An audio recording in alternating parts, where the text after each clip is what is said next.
আকাশ আমাদের সঙ্গে আজকে চোর পুলিশ খেলা শুরু করছে। আকাশের মেঘের অবস্থা, আর অলরেডি দু এক টোপা বৃষ্টি পড়তেছে গায়ে। এই যে আবার দেখেন সামনে রোদ। বাহ বাহ, ইয়ে ক্যা হে ভাই।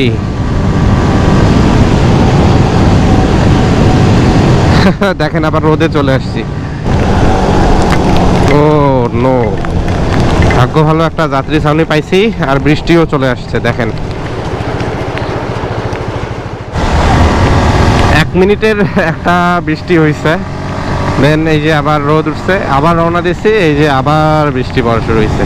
তো আমি যতদূর জানি যে এই বৃষ্টিটা হচ্ছে সাময়িক, কিছুটা সামনে গেলে হচ্ছে এই বৃষ্টিটা আর থাকবে না, এজন্য রাইড শুরু করছি। আর এইদিকে গোপ্রো ভিজতেছে, যদি কন্টিনিউ এমন চলতে থাকে তাহলে গোপ্রোটা ব্যাগে নিয়ে নিতে হবে।